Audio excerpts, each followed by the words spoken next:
Olá, queridos alunos e amigos que acompanham o programa Prova Final, uma parceria firmada entre a TV Justiça e a Rede de Ensino LFG. Tudo bem com vocês?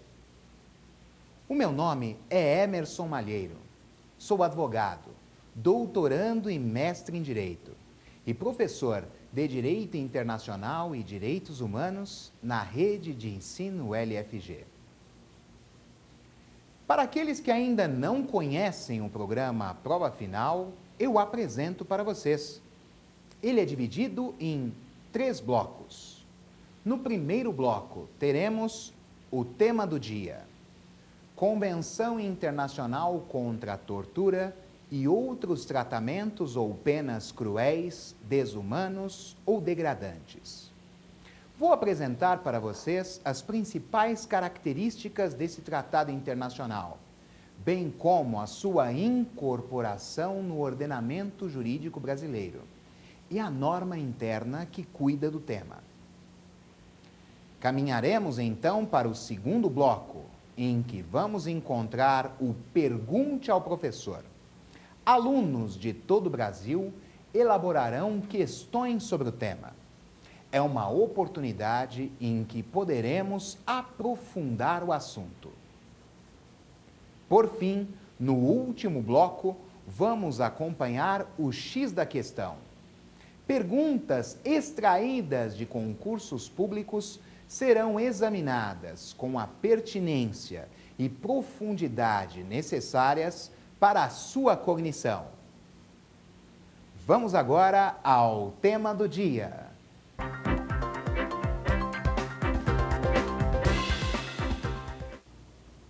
Agora, meus amigos, no tema do dia, vou falar para vocês sobre a Convenção Internacional contra a Tortura e outros tratamentos ou penas cruéis, desumanos ou degradantes.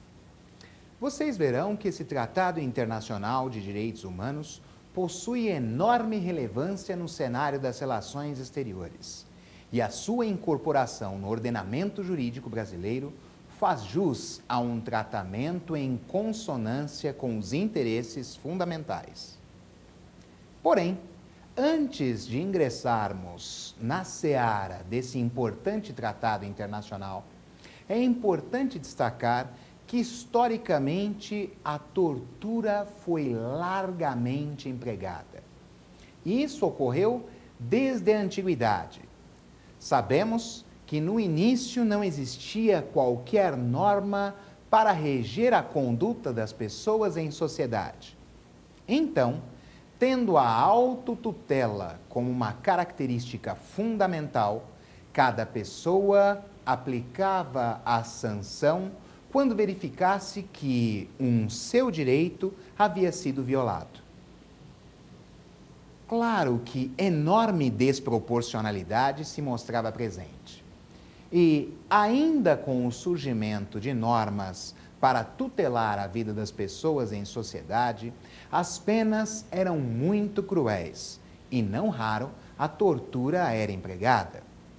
Verificamos, por exemplo, o Código de Hammurabi, em que a pena de morte era largamente empregada, assim como a retirada de órgãos do corpo ou ainda amputações. Observem vocês que a tortura também era empregada com o intuito da obtenção de informações. Na Idade Média, isso não se mostrou diferente. Muito pelo contrário. Apesar de ser considerado um período obscuro da história e muitos autores falarem acerca de uma maior proteção aos direitos humanos, apesar dessa condição, as penas cruéis e a tortura também eram aplicadas. Vocês vão ver que nada mudou na Idade Moderna. Claro que houve uma diminuição na aplicação das penas cruéis e também da tortura, mas ganhou relevo uma maior proteção aos direitos humanos. A Idade Contemporânea, por fim, não eliminou a tortura da história, Apesar de uma minoração na sua aplicação, ainda verificamos que ela era largamente empregada. Então, os estados decidiram criar um tratado internacional para a proteção do ser humano contra a tortura e também contra a aplicação de penas cruéis, desumanos ou degradantes. Esse tratado internacional possui uma configuração bastante peculiar, porque, segundo as suas regras, para a configuração da tortura é essencial a presença do funcionário público, ou seja, é ele o responsável pela prática do ato. Também é importante destacar, meus amigos, por ser muito importante, que a tortura é alcançada para a obtenção de confissões. É claro que nós podemos ter normas internas que cuidam do assunto, mas esse tratado internacional traz consigo uma proteção mínima aos interesses fundamentais e ela sempre poderá ser ampliada. É importante destacar, meus amigos, que apesar da criação desse tratado internacional, não podemos afirmar categoricamente que as penas cruéis foram eliminadas ou mesmo que a tortura nunca mais foi empregada. No entanto, a assinatura e também a ratificação dessa convenção no cenário interno de um Estado garante uma tutela necessária aos interesses fundamentais. Precisamos verificar algumas características inerentes ao seu conteúdo. Já adianto para vocês que é necessário verificar que esses requisitos devem estar presentes. Portanto, prestem muitíssima atenção, pois apenas com a presença desses requisitos é que vamos verificar a existência da tortura. O primeiro requisito é a imposição intencional de dor ou sofrimento físicos ou mentais. Na sequência, é necessário que verifiquemos o objetivo da conduta. Qual é ele? A aquisição de informações ou confissões, a aplicação de castigo, intimidação ou coação e qualquer outro motivo baseado em discriminação de qualquer natureza. Por fim, verificamos como um requisito que não pode ser esquecido, não deve ser abandonado, a conexão do agente ou responsável com o Estado. É essencial a presença de funcionário público ou outra pessoa no exercício da função pública em ação mediata ou imediata. Percebam que o Tratado Internacional traz para a configuração da tortura tais exigências, o que significa dizer que se elas estiverem ausentes, não haverá a prática da tortura, tampouco a aplicação de penas consideradas cruéis ou ainda degradantes. Porém, tem uma pergunta que preciso levantar para vocês. Será que o direito interno do Estado pode efetivamente configurar uma norma que seja mais benéfica ao ser humano, ampliando a definição de tortura ou ainda diminuindo o número de exigências? Já preciso dizer para vocês que essa norma, a Convenção Internacional contra a Tortura e outros tratamentos ou penas cruéis, desumanos ou degradantes, já foi incorporada no ordenamento jurídico brasileiro e observou o disposto no artigo 5º, parágrafo 2º da Constituição Federal, ou seja, cuida-se de direito fundamental, portanto, ingressa na condição de cláusula pétrea. A sua aprovação se deu pelo quórum de lei ordinária, o que significa dizer que a sua posição hierárquica é de norma supralegal, observando a decisão do STF esculpida no recurso extraordinário 466343 de São Paulo. É claro que, apesar de esse tratado internacional estar abaixo da Constituição Federal, é relevante salientar que está acima de todas as demais normas do ordenamento jurídico brasileiro. Aqui é o decreto número 40 de 1991. No entanto, a sua configuração não impede que seja criada uma regra interna, diminuindo a exigência de requisitos para a configuração da tortura, ou ainda para a aplicação de penas cruéis, desumanos ou degradantes. Verifiquem que o próprio dispositivo da Convenção Internacional autoriza que normas internas possam ampliar a proteção aos direitos humanos. É claro que saliento para vocês que, se essa regra não existisse no Tratado Internacional, ainda assim isso seria possível. Porque quando cuidamos de direitos humanos, precisamos lembrar que ali temos uma proteção mínima aos interesses fundamentais. E essa tutela sempre pode ser ampliada. Em face disso, o Brasil criou uma norma para a configuração da tortura. É óbvio que teve por base a Convenção Internacional contra a Tortura e outros tratamentos ou penas cruéis, desumanos ou degradantes. Disse-lhes que essa norma incorporada é o decreto número 40 de 1991. O Brasil, em 1997, criou outra regra. Foi elaborada a Lei 9455. Ela ampliou a proteção ao ser humano em razão da prática da tortura. Pela norma brasileira, não existe mais a exigência da presença do funcionário público.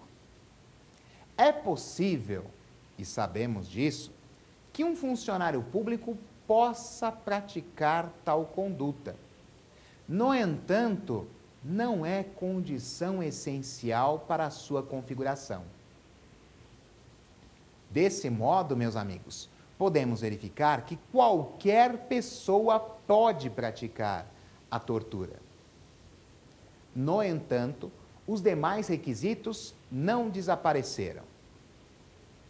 Vocês se lembram deles?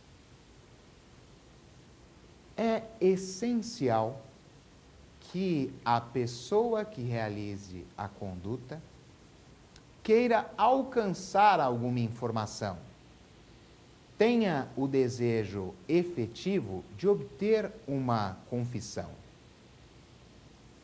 Ademais, o sofrimento deve ser considerável. Assim sendo, a norma interna traz uma proteção ainda maior ao ser humano, que não pode ser desprezada. O tratado internacional continua a ser empregado no direito interno. Ele não deixou de existir, nem foi afastado pela configuração da Lei 9455 de 1997. Desse modo, posso afirmar categoricamente para vocês que temos uma norma internacional que foi incorporada no nosso ordenamento, o decreto número 40 de 1991, protegendo o ser humano contra a tortura e a aplicação de penas cruéis, e também uma norma criada já no nosso ordenamento, que é a Lei 9455 de 1997.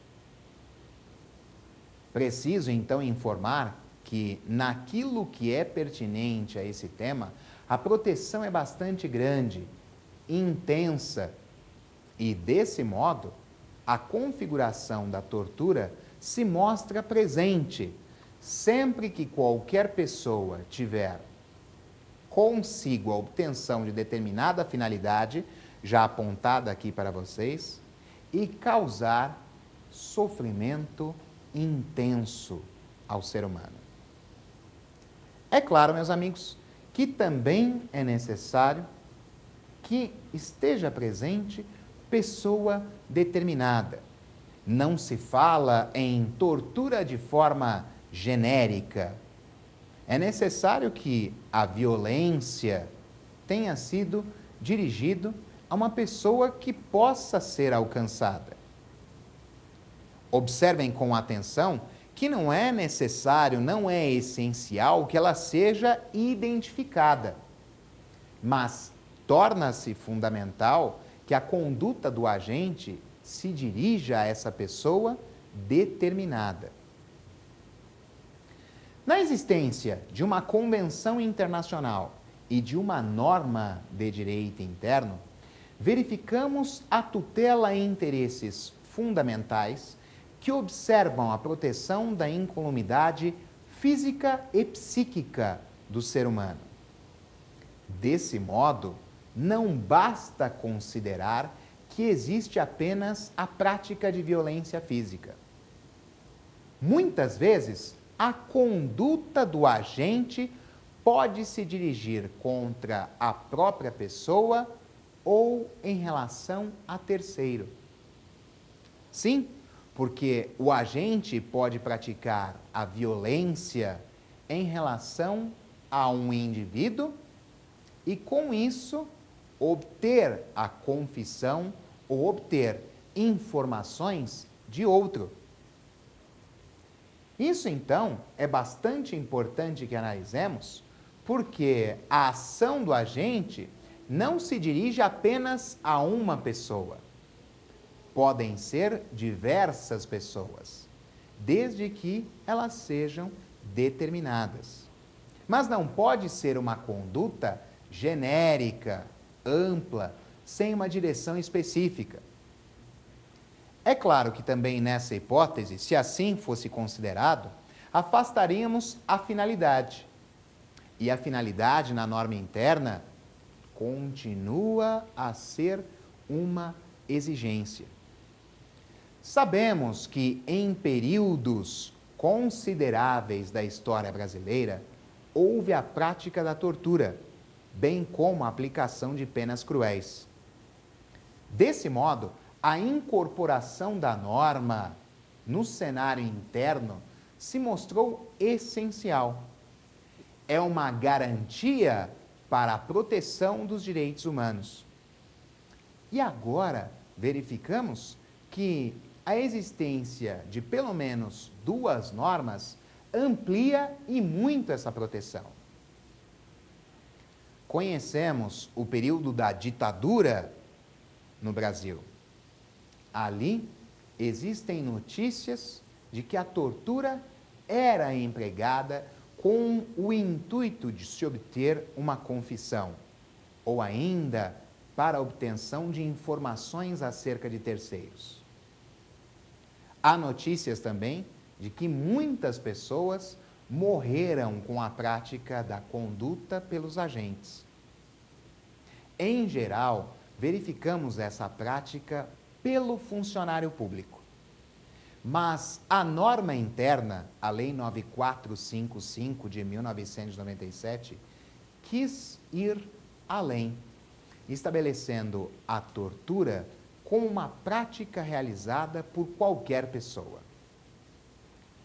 A Convenção Internacional, ao contrário, não restringe a aplicação da lei interna. Como lhes disse, é possível a configuração de ambas as regras. Em outras palavras, elas poderão se complementar de forma bastante adequada, preenchendo eventuais lacunas no ordenamento jurídico brasileiro, no que é pertinente ao ataque à prática da tortura, bem como a aplicação de penas cruéis, desumanas ou degradantes. Verificamos, meus amigos, que essa proteção se faz necessária e se mostra presente no ordenamento jurídico brasileiro como uma realidade. Espero que as informações trazidas aqui acerca da Convenção Internacional contra a Tortura e outros tratamentos ou penas cruéis, desumanos ou degradantes, bem como aquelas pertinentes à Lei 9455 de 1997, tenham sido úteis para o seu conhecimento sobre o assunto. Agora, podemos caminhar para o próximo bloco, em que vamos acompanhar o Pergunte ao Professor, em que alunos de todo o Brasil elaborarão questões sobre o tema. Será uma excelente oportunidade para aprofundarmos o assunto e ouvirmos as mais diversas dúvidas.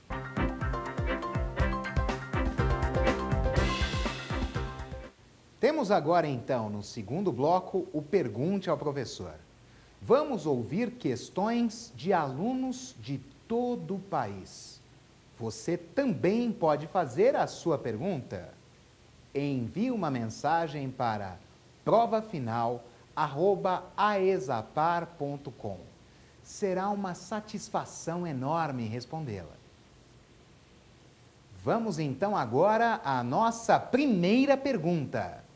Professor, por que a presença do funcionário público é essencial para a prática de tortura na Convenção Internacional contra a Tortura e outros tratamentos ou penas cruéis, desumanos ou degradantes? A presença do funcionário público se mostrou essencial na Convenção Internacional contra a Tortura e outros tratamentos ou penas cruéis, desumanos ou degradantes, porque historicamente verificou-se que essa prática era realizada por pessoa com conexão com o Estado.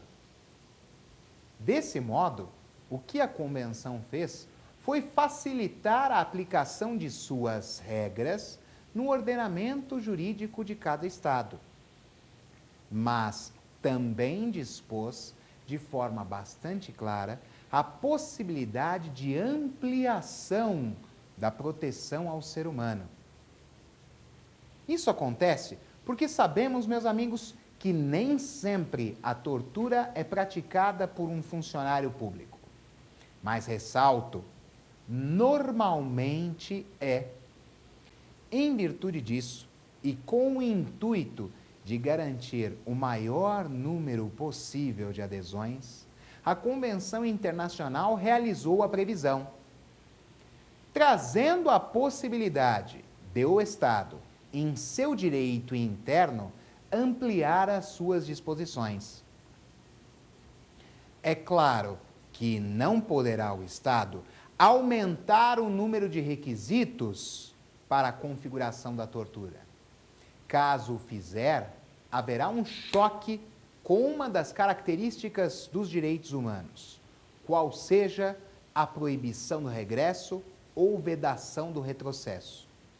Mas, por outro lado, poderá ampliar a proteção aos interesses fundamentais. Desse modo, verificamos que não existe nenhum problema com a Convenção Internacional. Muito pelo contrário. A configuração da tortura de acordo com suas regras possibilita ao Estado aderir, incorporar a norma e, se desejar, ampliar a proteção no seu direito interno. É claro que no Brasil isso também aconteceu.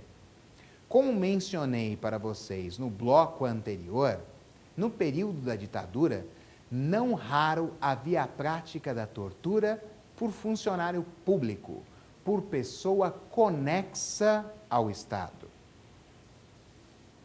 Hoje, tenta-se minorar o emprego das disposições para que a tortura de forma efetiva deixe de existir, não seja jamais configurada de fato.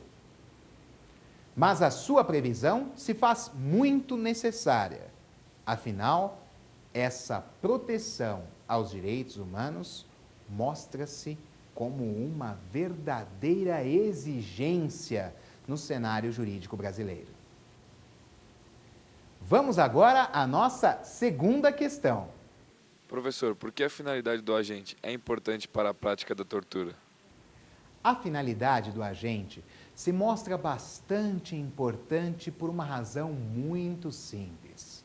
A obtenção de confissões ou informações faz com que seja efetivamente caracterizada a conduta do agente e não exista nenhuma dúvida para que se verifique a presença da tortura. Lá no direito penal, meus amigos, denomina-se a exigência de um dolo específico, nas palavras do professor Magalhães Noronha. Ou seja, isso significa dizer que não basta a prática da conduta prevista no tipo penal. É fundamental que, além dela, exista no agente a consciência de sua finalidade. Desse modo, não existe dúvida acerca da prática da tortura. E a conduta pode ser incriminada como tal. Caso contrário, seria muito difícil discernir a tortura da prática de maus tratos, por exemplo, que é um delito esculpido no Código Penal brasileiro. Com a presença da finalidade, a dúvida desaparece. Sabe-se efetivamente que se o agente possui ou não conexão com o Estado e tem a finalidade, com a efetiva existência de sofrimento pela vítima, existe o crime de tortura. Isso significa também que o delito, está claro, não deixa margem a dúvidas, levando em consideração a obediência aos principais preceitos de caráter penal. Vamos agora, meus amigos, à terceira pergunta. Professor, a lei de tortura brasileira é mais ampla em relação à Convenção Internacional contra a Tortura. Qual disposição deve ser aplicada no Brasil? A da lei criada internamente ou a do tratado? Inicialmente, meus amigos, precisamos verificar o grau dessa amplitude, bem como a sua caracterização. Observem vocês que a Lei de Tortura Brasileira, a 9455 de 1997, não ampliou o número de exigências para a caracterização da tortura. Muito pelo contrário, diminuiu-as, eliminando a exigência da presença do funcionário público para a prática da tortura. Desse modo, verificamos que a norma jurídica brasileira, nesse caso, será aplicada. E o decreto número 40 de 1991 será empregado subsidiariamente, ou seja, naqueles aspectos em que a norma pátria mostrar uma lacuna, apresentar uma lacuna, apresentar um espaço em que não exista previsão. Pode surgir uma outra pergunta dentro dessa questão.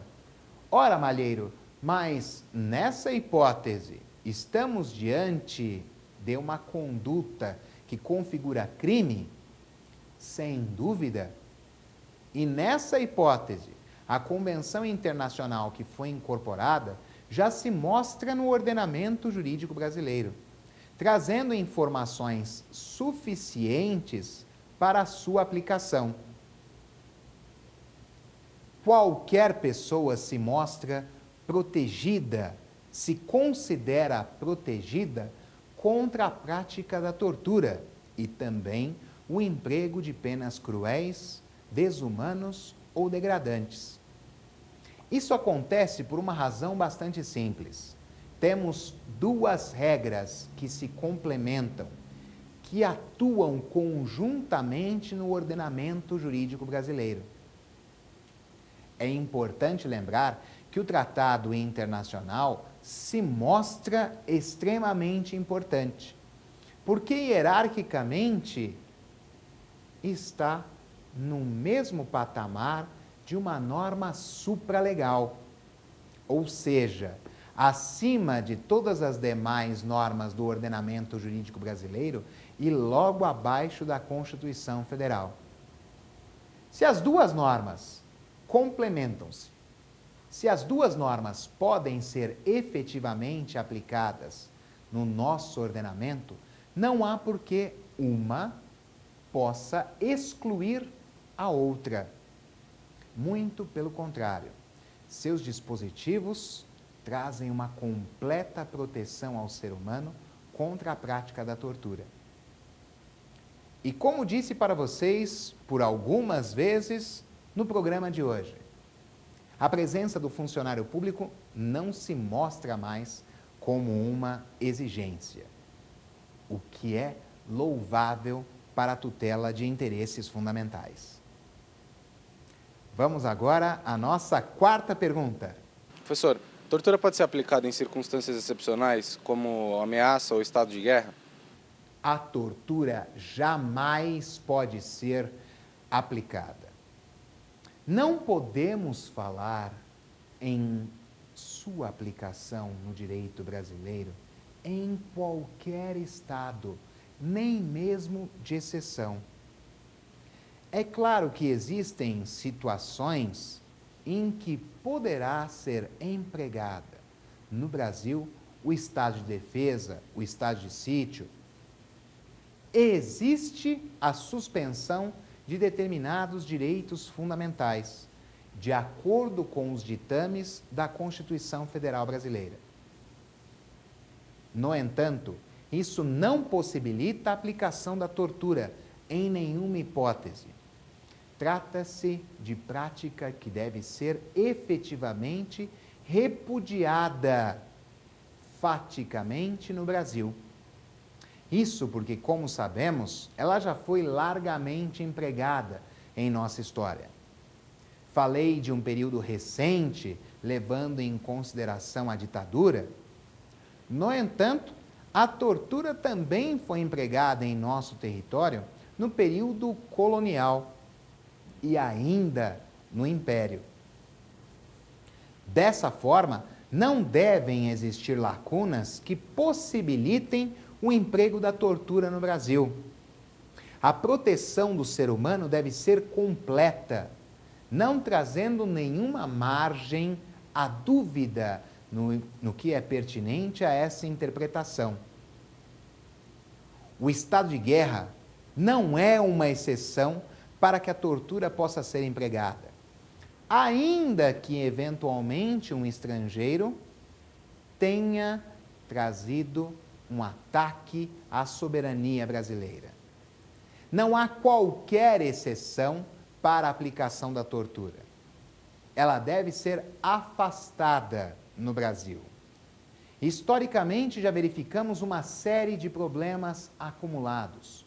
Pessoas morreram, seres humanos foram efetivamente sacrificados. Hoje, não se admite a tortura em hipótese alguma. Vamos então à nossa quinta e última questão. Professor, a Convenção Internacional prevê um comitê? E quais as funções? Muito boa a sua pergunta. O Comitê Internacional contra a Tortura e outros tratamentos ou penas cruéis, desumanos ou degradantes possui importantes funções no cenário internacional.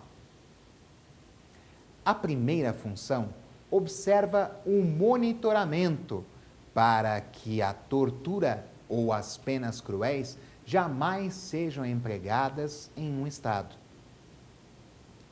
Para que esse monitoramento possa ter efetiva eficácia, esse comitê poderá receber petições individuais que poderão trazer informações acerca da violação de suas regras.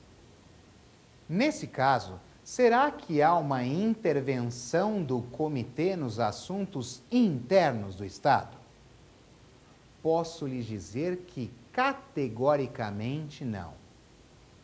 Isso não acontece, meus amigos, porque anteriormente o Estado já manifestou o seu consentimento em relação à atuação do comitê. Sim, é essencial que o Estado previamente autorize a atuação do comitê no monitoramento contra a prática da tortura e aplicação de penas cruéis. Isso acontece para uma obediência a uma das características da ordem jurídica internacional, qual seja a ausência da autoridade superior, bem como a manifestação do consentimento. Verificamos então que o Estado concorda previamente com a atuação do comitê, antes mesmo de eventual violação de suas regras. Ora, meus amigos, dessa forma, não há de se falar em violação ao princípio da não intervenção nos assuntos internos do Estado. Ademais, também preciso destacar para vocês que o comitê pode receber comunicações interestatais e até mesmo comunicações individuais. Não existe maior forma de proteção aos direitos humanos do que essa, já que não se exige capacidade postulatória. Qualquer pessoa poderá peticionar ao comitê. Os estados poderão reportar eventuais informações acerca de violação por outro de seus pares a essa convenção internacional. Diversos sujeitos nas relações exteriores poderão atuar para a proteção dos direitos humanos.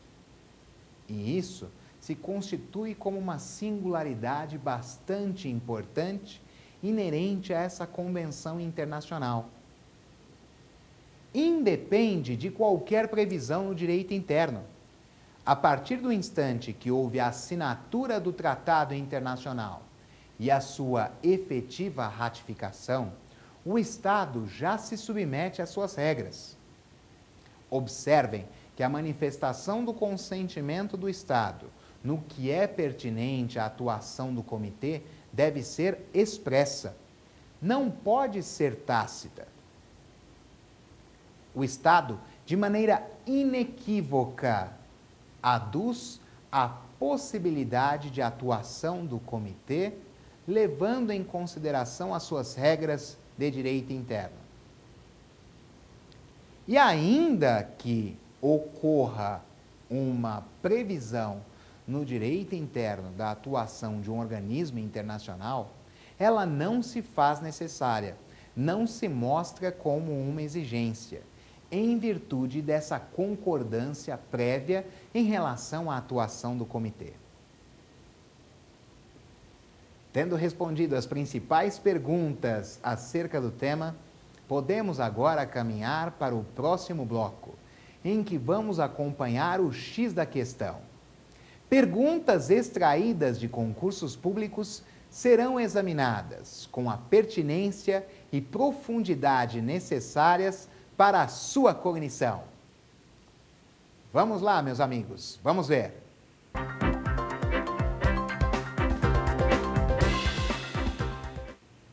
Agora, meus amigos, no X da questão, vamos examinar uma pergunta proveniente do concurso para defensor público e outra para juiz auditor. Vamos à nossa primeira pergunta. Defensoria Pública São Paulo, 2006, FCC.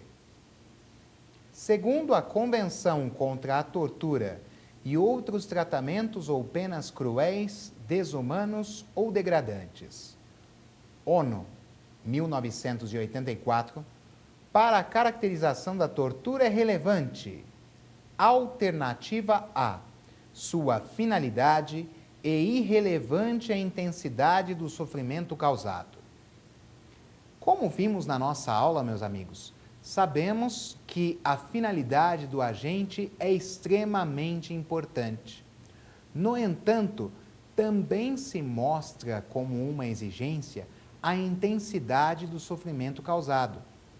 Desse modo, devemos eliminar a alternativa A, porque apesar de ser parcialmente correta, o seu final desconfigura a sua aceitação como alternativa certa. Afinal, a intensidade do sofrimento é uma exigência que jamais poderá ser afastada. Analisemos agora a alternativa B. Que seja praticada por funcionário público e irrelevante a sua finalidade. Mais uma vez, temos uma alternativa que se mostra parcialmente correta. Afinal, a presença do funcionário público, segundo a Convenção Internacional contra a Tortura e outros tratamentos ou penas cruéis, desumanos ou degradantes, se mostra como uma exigência. No entanto, a sua finalidade também. A partir do instante em que a alternativa despreza a finalidade do agente, ela incorre em erro. Desse modo, a alternativa B não pode ser assinalada. Vamos verificar agora a alternativa C. Que o sofrimento seja agudo e irrelevante à qualidade de quem o pratica. O sofrimento deve ser intenso, isso é uma verdade. No entanto, a qualidade de quem o pratica também. É certo que o direito interno pode ampliar as disposições do tratado internacional, eliminando eventualmente alguns de seus requisitos para a sua configuração. Mas a questão não versa sobre regras de direito interno, mas sim sobre as disposições do próprio tratado internacional. Portanto, essa alternativa deve ser desprezada e não se mostra como correta. Vamos verificar a próxima alternativa. Alternativa D. O local onde ocorre é irrelevante à intensidade do sofrimento causado. Essa alternativa se mostra a mais incorreta de todas. Isso porque a intensidade do sofrimento causado é extremamente relevante. O que não tem importância nenhuma é o local em que ocorre.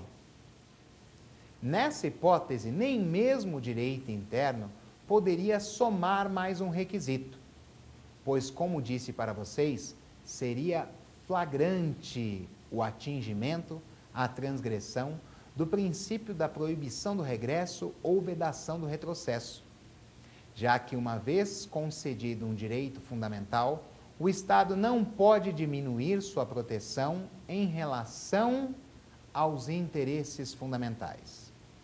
Desse modo, a alternativa D, de Deolinda, deve ser afastada, desprezada e não pode ser assinalada como correta.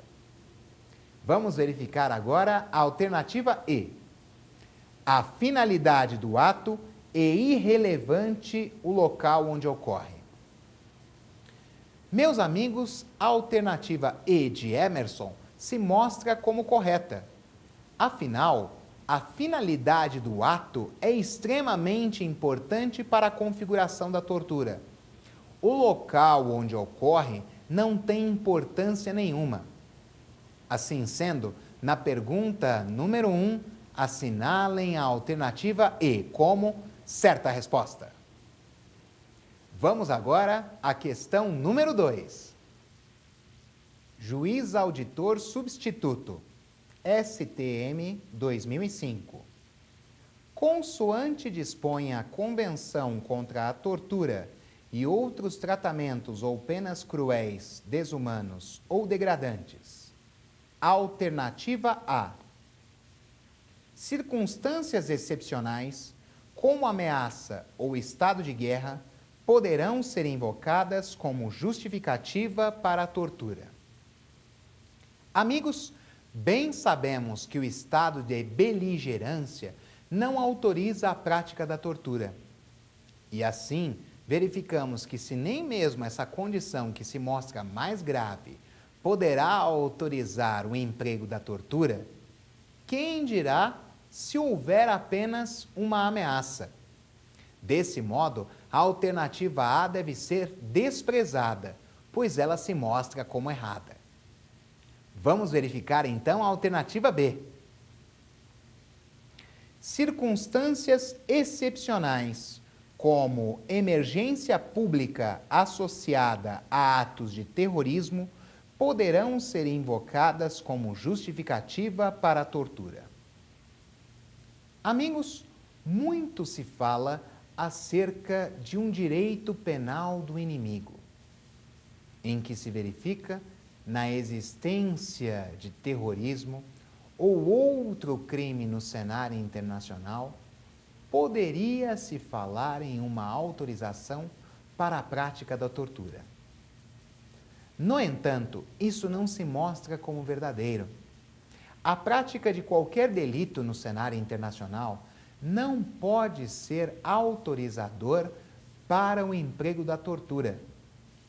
Essa prática deve ser repudiada no direito interno e também no plano internacional.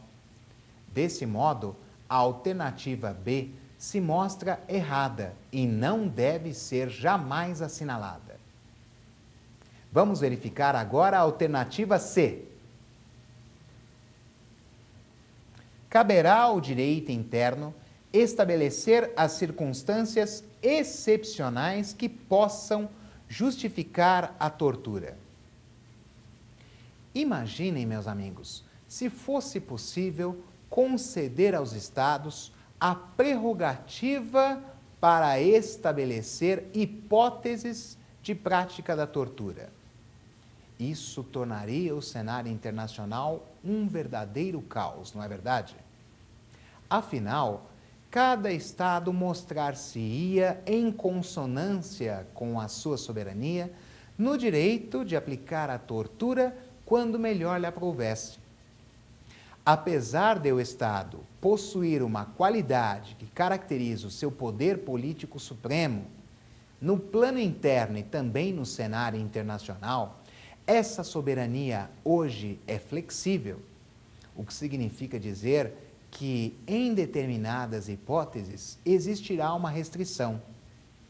Abrir a possibilidade a cada Estado de estabelecer momentos para a prática da tortura poderia ser extremamente gravoso para o direito internacional.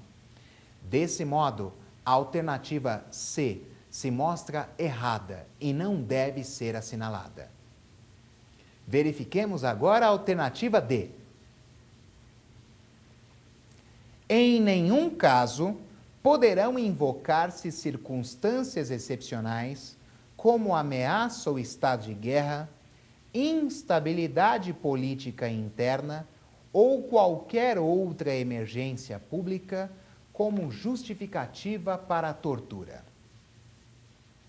A alternativa D, de Deolinda, se mostra como certa resposta. Isso acontece, meus amigos, porque a tortura não pode ser empregada em nenhuma hipótese. O direito interno de um Estado não pode autorizar o seu emprego. Nem mesmo no cenário internacional pode outro tratado possibilitar a aplicação da tortura. Aqui também, ainda que o Estado venha assinar outra convenção internacional, essa não pode diminuir a sua proteção aos direitos humanos em relação à tutela dos direitos individuais aqui empregados. Desse modo, a Convenção Internacional contra a Tortura e outros tratamentos ou penas cruéis se mostra como um instrumento de intensa proteção aos direitos humanos. Assim, podemos assinalar a alternativa D de Deolinda como certa resposta. Com isso, então, meus amigos, terminamos mais um programa Prova Final. Desejo a vocês bons estudos, muito sucesso, um grande abraço. Contem sempre comigo.